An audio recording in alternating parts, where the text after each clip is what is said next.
So, I recently finished Metroid Prime Remastered, and I absolutely loved it. But the sheer amount of backtracking got me thinking that a lot of people might not actually complete this game and stop playing it because of how prominent and sometimes overwhelming the backtracking is. And this made me think about backtracking in games at large, specifically the Metroidvania or search action genres, and how the absolute greatest of their genre create the perfect balance of backtracking and progression. Now, I know that backtracking is a huge part of these games, and one of the main reasons why I love Metroidvania games so much is that sense of accomplishment you get from discovering a tool that you can use intuitively to further reach an area that you couldn't get to previously. However, a fine line needs to be drawn by the designers between backtracking and progression. Too much progression and it starts to become linear, but too much backtracking and you risk the player getting bored or overwhelmed. Okay, back to Metroid Prime. I want to mention that this is my first time playing through the entire game in the remastered version. I tried to play the Wii version, but the controls just didn't sit right with me. Moving the reticle to the edge of the screen to move the camera felt super jarring for me personally. And I know it sounds like a small thing, but it really adds up when you're doing it thousands of times throughout a playthrough. So, when the remaster was announced, I was super excited to finally be able to play this game comfortably, and it absolutely delivered. I want to make a point that although what I say about the backtracking may sound a little negative, I really loved Metroid Prime, and I want to use it as an example for backtracking in this genre as a whole. Let's start by discussing the way that Metroid Prime handles progression. Essentially, the game drops you into a new area and gives you multiple directions to go in, but usually there's only one or two avenues that you can actually go down with the current powers that you have. All Metroidvanias do this, and it gives a sense of freedom while still restricting where you can actually go to. This might sound unintuitive, but it feels extremely rewarding when you finally get that ability that will open up all of those doors or areas that the game has been teasing you with, and the options at your disposal seem endless. Metroid Prime does this to great effect, and it really leaves it up to your own judgment and discovery as to how you progress, and sometimes getting essential upgrades feels like hidden side content that you discovered by being extremely clever, and this is all part of the design, and often why these games feel so good to play. You feel like you're outsmarting the game, when in reality that's exactly what the designers want you to feel. Let's return to the backtracking discussion.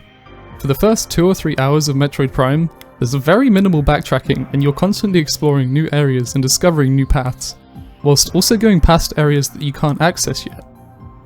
After these first few hours, you basically have to review the maps to try to find a way to progress, perhaps somewhere you visited a long time ago that has a door that couldn't previously open, but now you can go there, and for the most part this is done very well. It's towards the second half, or the final 25% of the game, that the backtracking becomes somewhat overwhelming, and I can see why many players might be put off by this.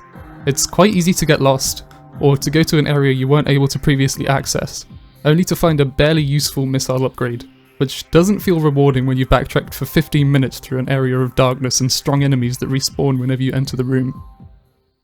I won't spoil anything here, but the final goal of the game is to collect 12 objects that are scattered around the world. And while I did find most of these naturally, there were a few that I missed that I had to walk around the map to find. And I think I discovered most of these naturally because I have played a huge amount of games in this genre before. You kind of just learn what to look out for. But for players that are new to this genre, or perhaps just progress through the world whenever they have the chance to, the amount of backtracking for this would be immense. It did feel very rewarding once I'd collected all of these, but for some players I don't think it would feel worth it. While Metroid Prime does have various interlinking areas via elevators to make backtracking a little easier, it's often a bit confusing where each elevator actually links to. I can hear you thinking, why not just add a fast travel system? That would decrease the backtracking and make the final objective much easier, right? Yeah, it would certainly make it easier, but then you run the risk of making the world feel incoherent, and the reward for completing it wouldn't feel as good.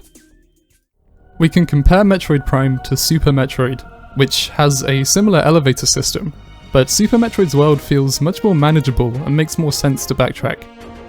Maybe that's just me that finds 2D games a lot easier to comprehend, but I feel like Super Metroid's elevator system just works better in that game, and the backtracking system is a better fit, which Metroid Prime kind of tried to adapt and ended up feeling a little too convoluted.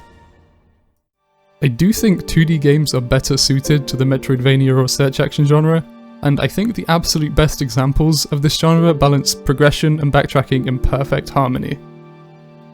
It might be a very predictable answer, but Hollow Knight does this flawlessly, and there's a good reason it's considered by many to be one of their favourite games of all time. The Metroidvania elements are executed perfectly, with what seems like endless options for exploration without feeling truly overwhelming, and a beautiful payoff when you discover a new route or find an upgrade that unlocks so many more options for progression. The fast travel system via the train network is also done very well. It allows for fast travel without truly taking away from the backtracking element that makes this genre feel so rewarding. Sometimes games go in the other direction to Metroid Prime and emphasize progression rather than backtracking, making them feel a lot more linear, and while that can certainly be a negative, sometimes it's not always a bad thing. A good example of this that I played last year is Soldiers. It had quite segmented areas, although these areas were very maze-like in design, but without too much backtracking, and it still felt rewarding and satisfying to complete. I think one final example that I want to discuss is when a game is actually quite linear, but it really doesn't feel like it. And the best example of this that I can think of is Metroid Dread. When you're actually playing this game, it feels like you're extremely smart and you're completely in control of the game and how you're progressing. But when you look back at it, it was designed this way very intentionally, and the elevator system is very meticulously designed to always be pushing in the right direction, or helping you get to part of the world where you need to be. Metroid Dread was superbly designed. It was my favourite game that I played in 2021. So that proves to me that a purposefully crafted experience in this genre can absolutely work, but it has to be done well, and still make the player feel like they're in control, and they're backtracking on their own without it becoming boring or overwhelming. So yeah, that pretty much sums up my thoughts on backtracking in Metroidvanias or search action games. If you agree or disagree with some of my thoughts here, please do let me know in the comments. Yeah, I absolutely love Metroidvanias. It's one of my favourite genres of games, so if you have some examples of your favourite games in this genre, do let me know, I would love to hear them. If you enjoyed this video, please do give it a like, and most importantly subscribe, it really does help me out.